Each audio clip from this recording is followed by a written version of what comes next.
East African history, Bunyoro Kingdom. Bunyoro Kingdom. East African history, the structure or organization of Bunyoro Kingdom. Political organization. The kingdom had a centralized system of administration with the Omikoma as the political head. Omikoma had absolute powers, i.e., to appoint, promote, and dismiss any of his chiefs. The kingdom was divided into provinces, districts, and counties, each under a chief for effective administration. Most of the chiefs came from distinguished families, and they ruled on behalf of the Omikoma. Most of the chiefs resided at the Omikoma's palace to ensure their loyalty to him. The chiefs had to provide the Omikoma with gifts such as cattle, beer, grains, and men to serve in the army and at the palace.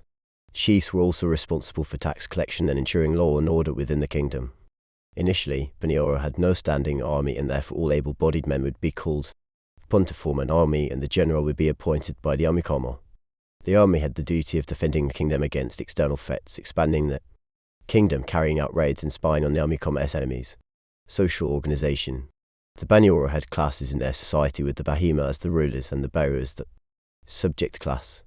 Religiously, the Bunyoro believed in a supreme being called Ruhanga, God, who was believed to be the creator of all things.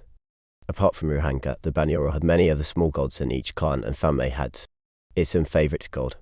The Bunyoro had national gods like Waimara, god of plenty, Mujizi, god of Lake Albert, and Muhigo, the god of war. Sacrifices were always offered to these gods to please them. The Bunyoro also had royal regalia, which included drums, spears, animal skins, the throne, royal crown, and these were highly respected as symbols of power. The Bunyoro were always united by a similar culture, language, and way of dressing. East African history, Bunyoro Kingdom. Cattle rearing were the main economic activity of the Bahima, and the herdsmen always moved with their cattle in search of pastures and water. Agriculture or crop growing was practiced by the lower class of peasants, Beru, and they mainly grew millet. Salt mining was another economic activity in Bunyoro, got from Lake Katwe. Salt was used for feeding animals, and the rest was exported to her neighbors like Uganda. The ironworking industry was also developed in Bunyoro, and they manufactured hoes, spears, and pangas. Trade was another economic activity of Bunyoro, e.g., she traded with her neighbors and also participated in the long-distance trade with the coastal Arabs. Bark cloth making was also done in Bunyoro to provide clothes to the people. Bunyoro also involved them in pottery and sold the product outside the kingdom. These who stayed near Lake Albert and rivers carried out fishing. Revenue was also collected from vassal states, e.g., Uganda and Acholi, which were supposed to pay tribute to the Omikoma. The Bunyoro also engaged in hunting for food, elephants for ivory, and the rhino for horns. The army of Bunyoro always raided its neighbors for slaves and ivory, hence contributing to the economy. The reign of Omikoma Kabega. Kabega was born in 1830 to Omikoma Kamirosi.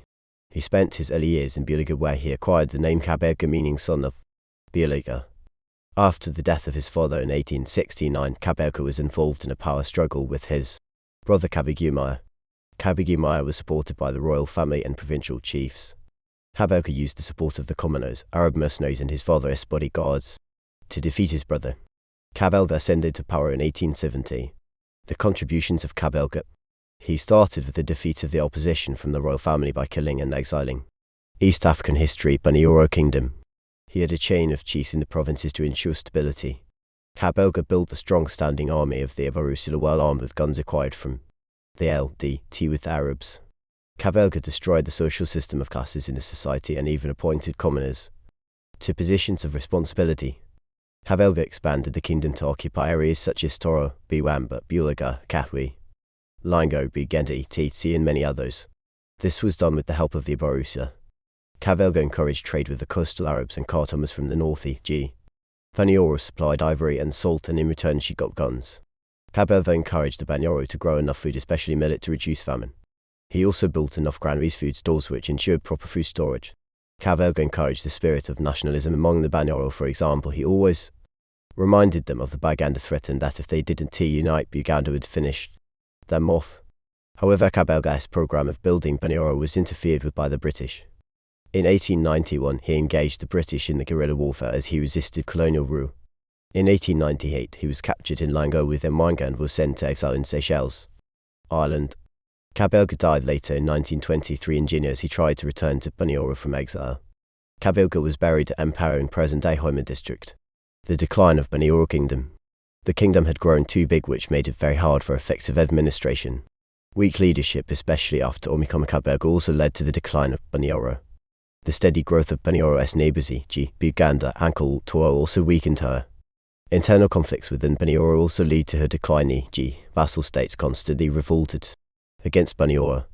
The loose confederation of chiefdoms and breakaway of areas such as Buganda, Torrent, and also meant loss of revenue for the kingdom. The iron-rich deposits of Kuki were taken away by Buganda, which meant that Bunyoro would not make enough arrows and spears for defence.